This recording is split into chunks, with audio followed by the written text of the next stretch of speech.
Olá, meu nome é Roberto Senise Lisboa e estamos juntos na OAB de Primeira, justamente para que você possa ter mais algumas dicas para ser aprovado no seu exame de ordem, para se tornar rapidamente um advogado.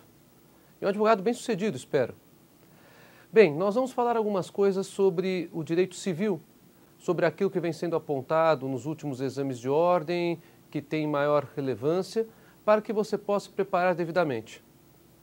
A primeira questão que surge na cabeça de quem vai fazer o exame de ordem, como é que eu vou estudar para uma matéria tão grande como é o direito civil?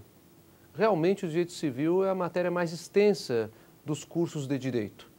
Normalmente ocupa de 4 a 5 anos de cada curso, ou seja, praticamente em todo ano há essa matéria. E essa matéria se divide em uma série de matérias bastante extensas, bastante informativas. Digamos assim, as disciplinas do direito civil. Normalmente essas disciplinas são tratadas pelos autores de manuais e de cursos como a teoria geral do direito civil, obrigações, responsabilidade civil, teoria geral dos contratos, contratos em espécie, os contratos civis em espécie, direitos reais, direitos de família, direitos da sucessão. Como vocês podem perceber, é algo bastante extenso. Tão extenso que o Código Civil Brasileiro é, sem sombra de dúvidas, o código mais extenso dentre as várias disciplinas que caem no exame de ordem e que o bacharel em Direito tem que se preparar para ser aprovado. Diante disso, nós temos que preparar uma espécie de roteiro de estudo. Temos que saber, em primeiro lugar, o que mais tem tido incidência nos exames de ordem, ou seja, aquilo que mais tem caído no exame de ordem. Temos que nos deparar com a seguinte situação: as matérias que mais caem no exame de ordem são aquelas que eu devo necessariamente estudar mais. Analisando os últimos exames de ordem, nós podemos perceber que de todas essas matérias que eu lhes falei, a que mais cai em exames de ordem é a teoria geral do direito civil. Justamente a matéria que é dada no primeiro ano da faculdade. Justamente a matéria que é dada quando o aluno, ao entrar na faculdade, tem certamente a maior dificuldade. E por que essa matéria ela é tão importante e é tão solicitada em exames de ordem? Porque ela constitui tudo aquilo que é fundamento, tudo aquilo que é base para a compreensão das demais matérias do direito civil. Assim, a teoria geral do direito civil dá o fundamento, é a base das obrigações, é a base da responsabilidade civil, é a base da teoria dos contratos, é a base dos contratos civis em espécie, é a base dos direitos reais, é a base do estudo da família e é a base do estudo das sucessões. A teoria geral do direito civil, ela trata justamente dos elementos que integram a relação jurídica. Trata das pessoas, do objeto, da relação jurídica em si e estuda a teoria dos atos e dos negócios jurídicos. Por isso que ela é tão importante para todas as demais matérias do direito civil. Tanto é assim que nos últimos exames de ordem nós podemos perceber que das questões que são propostas pelo examinador, 25% de todas as questões de direito civil são de teoria geral. Esse, aliás, é um sintoma que vem acontecendo não só nos últimos exames de ordem, mas também nos exames anteriores. Normalmente, há uma questão muito forte ligada à teoria geral, justamente por conta do estudo das pessoas e do negócio jurídico. Mas, como eu falei para vocês, a teoria geral estuda pessoas, objeto, relação jurídica e a teoria dos atos e negócios jurídicos. Há 4 temas. Desses 4 temas, as questões de exame de ordem normalmente acabam tendo uma maior incidência em torno do estudo da pessoa e em torno do estudo do negócio jurídico. Já vou falar um pouquinho mais sobre isso. Bem, teoria geral do direito civil, portanto, ocupa 25% do exame de ordem. Isso significa que você, ao dividir o seu tempo para estudo, no que diz respeito a direito civil, apesar de termos 8 disciplinas que tratam do direito civil, você deverá dedicar 25% do seu tempo à teoria geral. Curioso é que, ao contrário do que ocorria nos outros exames de ordem, nós tivemos uma modificação de questões quanto às demais disciplinas. Antes, normalmente se perguntava, em primeiro lugar, sobre a teoria geral, e, em segundo lugar, sobre o direito de família, as questões relacionadas a casamento, união estável, separação e divórcio, efeitos pessoais e patrimoniais do casamento e do divórcio, as questões relacionadas à filiação e assim por diante.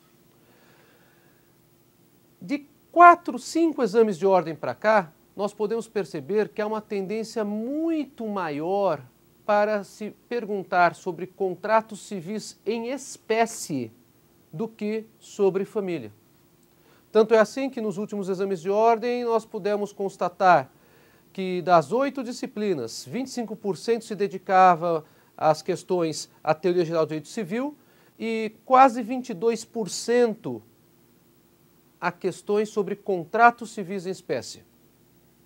E depois dos contratos civis em espécie, aí podemos encontrar questões sobre direito de família, mas apenas com 14% das questões perguntadas pelos examinadores.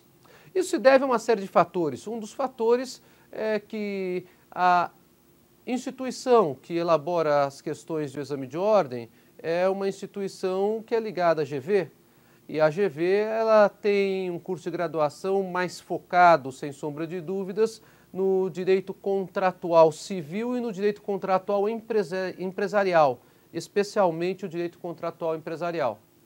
Essa inversão de pauta, por assim dizer, não pode passar desapercebida por você que está estudando. Você tem que se lembrar que contratos civis em espécie hoje têm até mais importância no exame de ordem do ponto de vista estatístico do que direito de família. Não estou falando para você não estudar direito de família, nada disso.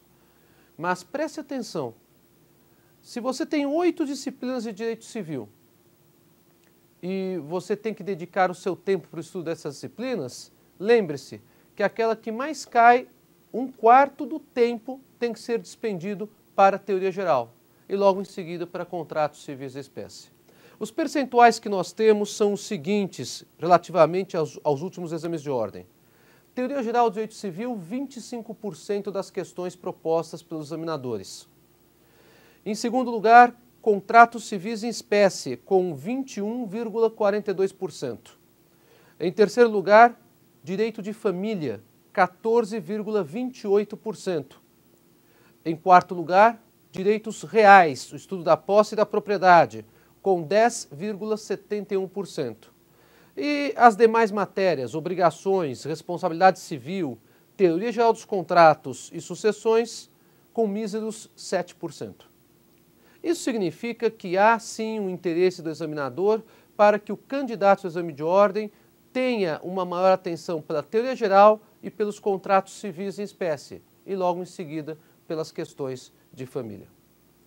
Bem, como o universo do exame de ordem no que diz respeito a direito civil é muito grande e chega até mesmo a abranger outras questões que têm relação com o direito civil, como são as questões ligadas ao Estatuto da Criança e do Adolescente e ao Código de Defesa do Consumidor, com relação a essas duas disciplinas específicas, eu gostaria de lembrar que no Estatuto da Criança e do Adolescente, no ECA, as questões basicamente perguntadas pelos examinadores dos últimos exames de ordem dizem respeito às medidas protetivas e às medidas socioeducativas.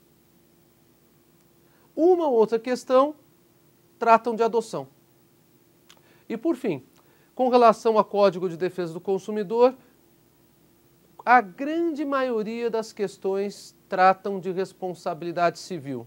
E bem atrás, questões de publicidade enganosa, cláusulas abusivas e princípios gerais do Código.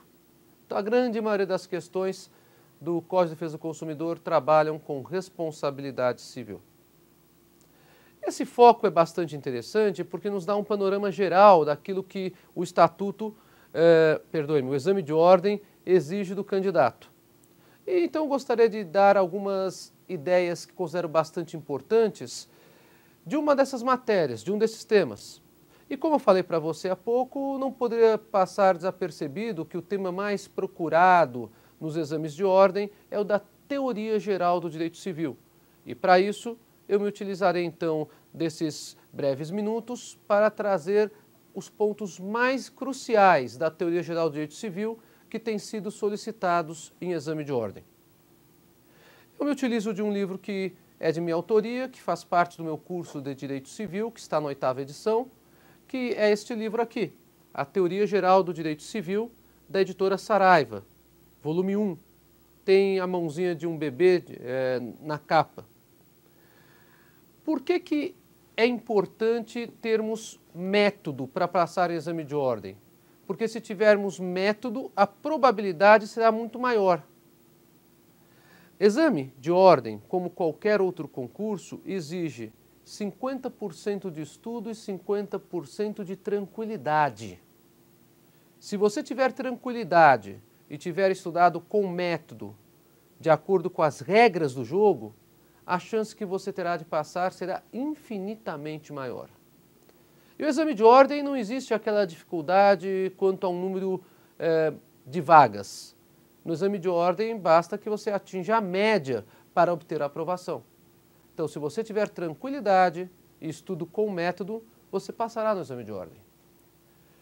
Vamos tomar como exemplo, aqui no meu manual, um dos temas bastante importantes, bastante abrangentes, na teoria geral do direito civil. Conforme eu falei há pouco, na teoria geral nós temos que destacar 4 temas: pessoas, objeto, relação jurídica e estudo do ato e do negócio jurídico. E desses 4 temas, os 2 mais pedidos em concursos e em exame de ordem são pessoas e estudo do ato e do negócio jurídico. Vamos falar então um pouco sobre as pessoas. No que diz respeito ao estudo das pessoas, é imperioso observar, é imprescindível observar que há uma tendência cada vez maior dos exames de ordem de trabalharem não apenas com a pessoa física, no que diz respeito ao estudo da personalidade e da capacidade,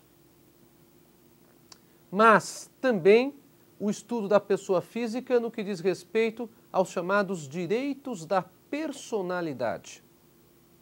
Isso se deve não só pelo fato de que a parte geral do Código Civil dedica 11 artigos para o estudo dos direitos da personalidade, mas também porque há uma tendência reumanizadora, por assim dizer, em todo o direito. Isso tem sido visto com muito bons olhos pela OAB.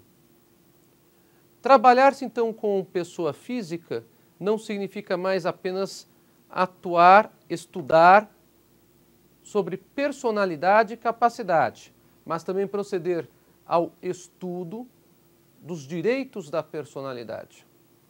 Assim, é importante sabermos alguns pontos que são cruciais.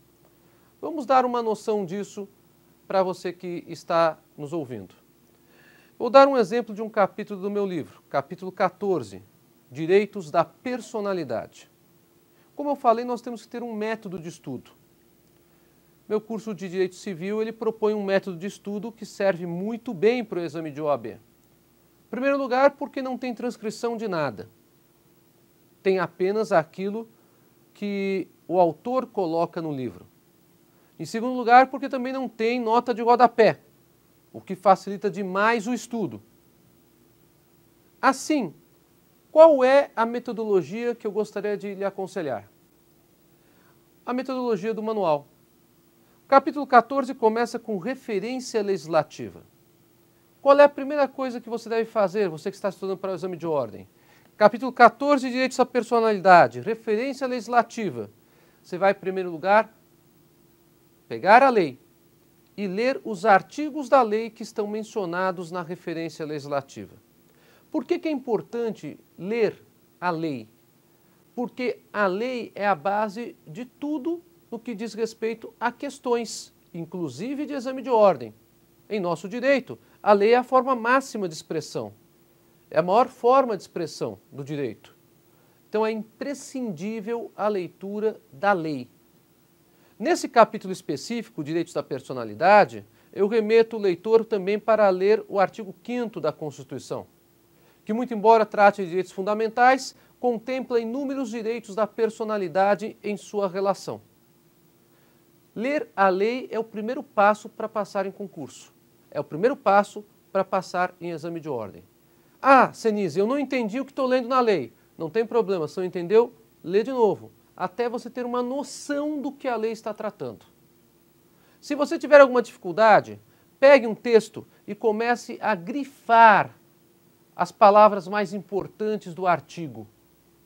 E a partir dessas palavras mais importantes, comece a procurar entender o que diz o artigo. Leu a lei, tem uma compreensão razoável do que diz a lei, passe para o texto. O texto de doutrina de qualquer curso, de qualquer manual. Eu estou aqui colocando o meu à disposição. E o capítulo 14, conforme eu falei para vocês, como todo o meu curso, em 5 volumes, não tem nenhuma transcrição, nenhuma nota de rodapé. Então começamos. Por exemplo, personalidade. Direitos da personalidade, direitos fundamentais, liberdades públicas e direitos humanos. O direito à vida como pressuposto dos direitos da personalidade. Características, classificações, os direitos da personalidade da pessoa física, a bioética e os direitos da personalidade, os direitos da personalidade da pessoa jurídica, a defesa dos direitos da personalidade. Ponto. Esse é o capítulo 14 do manual do volume 1º, Direitos da Personalidade. Leu todo o capítulo. Para fixar os conceitos, leia de novo. Ainda não fixou os conceitos, leia uma terceira vez. Juntando o estudo da lei com o estudo do capítulo do livro, você terá todo o arcabouço necessário para fixar aquilo que é importante e ser aprovado no exame de ordem. Mas se você quiser ir além, no final de cada capítulo, há um quadro sinótico de autoavaliação. Vamos ver se você está bem com relação ao estudo da matéria? No quadro sinótico de autoavaliação desse capítulo, a título de exemplo, nós temos um quadro contendo as características dos direitos da personalidade e um outro quadro contendo as classificações dos direitos da personalidade. Ali está escrito, por exemplo, obrigatoriedade. Você terá que raciocinar de acordo com o que você leu na lei, de acordo com o que você leu no manual, o que é obrigatoriedade no que diz respeito a direitos da personalidade. Oponibilidade, o que é isso? E assim por diante. Teve alguma dúvida no quadro sinótico, alguma coisa que você não se recorda? Volte ao capítulo. Teve alguma dúvida no capítulo? Volte à lei. Não tema em retornar ao estudo, mas o estudo tem que ter metodologia, para que você possa, enfim, fechar aquele tema e ir adiante no tema seguinte. Se você estudou a lei, se você estudou o capítulo do tema e se você foi bem no quadro de autoavaliação e quiser ainda assim se aprofundar no tema, há 2 ou 3 obras que são mencionadas no final de cada capítulo a título exemplificativo como sugestão para a leitura complementar. Pois bem, no que diz respeito ao estudo dos direitos da personalidade, é imperioso saber que tanto a pessoa física quanto a pessoa jurídica têm direitos da personalidade. Isso se extrai logo de princípio, quando se lê o próprio sumário do capítulo, como lhes falei. Os direitos da personalidade da pessoa física não começam com a personalidade civil dela. Vejam que curioso.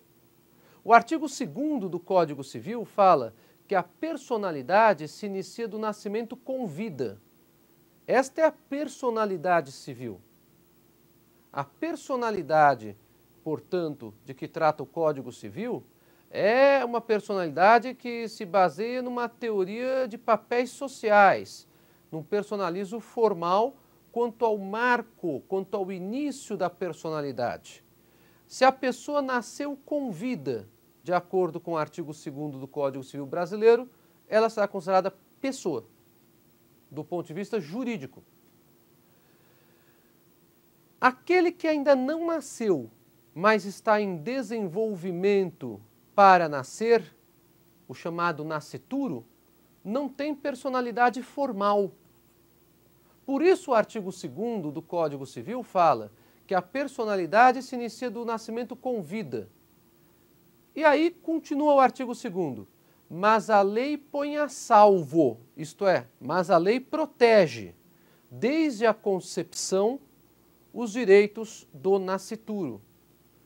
O legislador civil adotou a teoria concepcionista para a proteção dos direitos da personalidade do nascituro.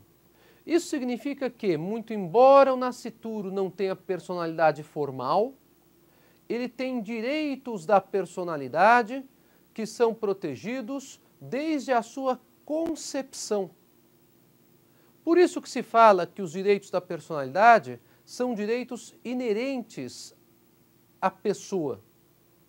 E quando ela nasce, quando ela passa a obter personalidade formal, o conceito se amplia. Direitos inerentes à pessoa e em suas projeções, em suas relações com o mundo exterior, não com o mundo interior dela, mas com o exterior.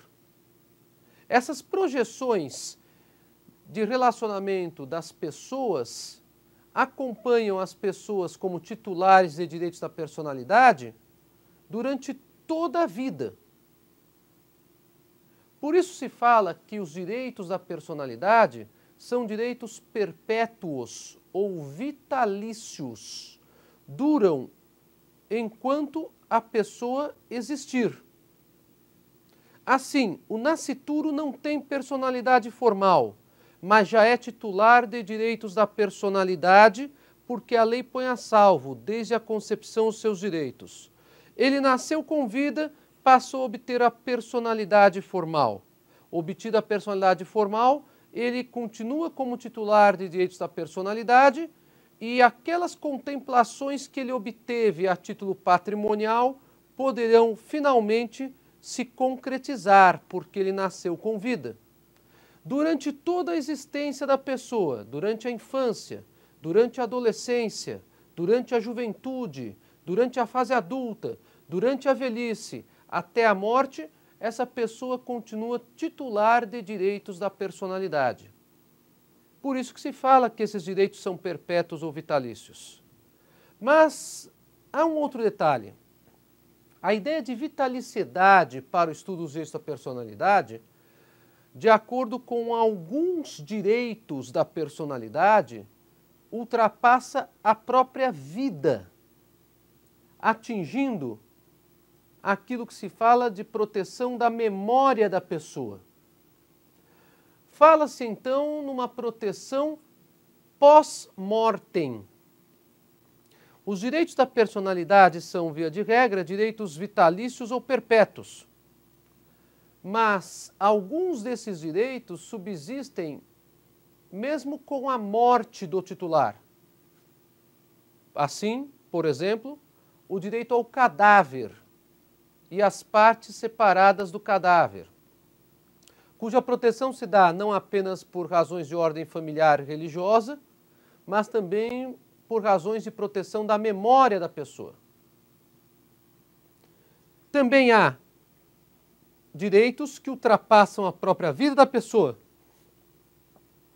E mais do que isso, ultrapassam até mesmo a própria manutenção física dos restos mortais dela. A esses direitos se dá o nome de direitos ad eternum. Direitos ad eternum. São direitos, portanto, que duram por toda a eternidade. É o que ocorre com os chamados direitos morais de autor. aquele que é criador de uma obra intelectual, não poderá ter essa obra desfigurada sem o seu consentimento. A exploração econômica desta obra ficará sujeita aos prazos legais em favor dos herdeiros. No direito brasileiro, em geral, as obras, em geral, o prazo para que se possa explorá-las economicamente é de 70 anos, mas há prazos bem menores. E a paternidade, a integralidade da obra não poderá ser desvirtuada, não poderá ser modificada sem autorização do autor ou de seus herdeiros. Quando a obra vier a cair em domínio público, o nome da obra e a autoria da obra, chamada paternidade, também não poderá ser retirada do autor. É, portanto, o direito moral de autor um direito ad eternum. Também é direito ad eternum o direito à imagem, isto é, como a pessoa ela é fisicamente reproduzida na sociedade, através de imagens na televisão, na internet, no cinema, em outros meios visuais de comunicação. O direito à imagem também é eterno, não pode ser colocado em xeque. Essas pessoas, apesar de mortas, têm esses direitos protegidos por uma razão de moral e de ordem pública e de respeito, volto a insistir, à memória daqueles que se foram. Como se pode perceber, os direitos da personalidade eles constituem um estudo fascinante do estudo das pessoas. Mas não só as pessoas físicas têm direitos da personalidade. Estou aqui dando apenas algumas pinceladas de um ponto que considero muito importante, após expor a metodologia de estudo que eu sugiro que você adote no OAB de primeira. Mas também gostaria de falar um pouco sobre os direitos da personalidade da pessoa jurídica. A pessoa jurídica tem direitos da personalidade. O Código Civil de 2002 superou uma discussão que existia na doutrina e mesmo na jurisprudência se haveria condições ou não da pessoa jurídica ter esses direitos. Mas o Código Civil de 2002 chegou à conclusão que isso é possível, ao dizer que as pessoas jurídicas aplicam-se no que couber os direitos da personalidade. Isso significa que o Código Civil reconhece expressamente que as pessoas jurídicas podem ser e são titulares de direitos da personalidade. Claro que a pessoa jurídica não terá direito à vida. O direito à vida é pressuposto de todos os direitos da personalidade da pessoa física. Não terá direito ao corpo ou às partes separadas do corpo, direito ao cadáver. Isso é realmente algo que não se concebe. Mas a pessoa jurídica, sim, terá direitos que, do ponto de vista jurídico, merecem proteção. Assim, direito à identidade da pessoa jurídica, no que diz respeito não apenas à titularidade quanto ao seu domínio, a sua razão social, no caso de um site, o domínio, como também o chamado direito moral de autor da pessoa jurídica, que é perfeitamente possível, não é algo inconcebível. Isso já foi muito discutido anos atrás entre os autoralistas, mas hoje em dia se contempla essa possibilidade, sim. Também pode-se falar em direito à honra da pessoa jurídica, no que diz respeito a questões que atentem de maneira difamatória contra a pessoa jurídica.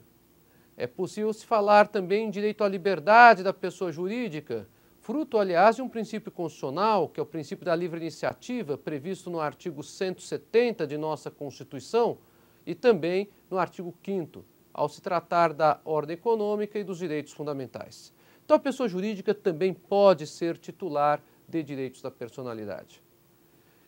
Enfim, lembre-se, os direitos da personalidade hoje passam a ter uma importância equivalente no estudo da pessoa àquela importância que o exame de ordem tem dado historicamente ao estudo da capacidade e ao estudo da personalidade formal. Assim, não basta saber a relação de incapazes, absolutamente incapazes e relativamente incapazes do Código. Não basta saber sobre os casos de cessação de incapacidade do Código. É indispensável ainda saber sobre os direitos da personalidade dos artigos 11 a 21 do Código Civil. Portanto, para fecharmos o nosso encontro, teoria geral é a matéria mais solicitada em exames de ordem no que diz respeito a direito civil. 25% das questões propostas. E lembre-se desses 25% de questões propostas, pessoas e o estudo dos atos e negócios jurídicos ganham destaque. E de forma secundarizada, o objeto e o estudo da relação jurídica. Muito sucesso, que você tenha pleno êxito na OAB de primeira.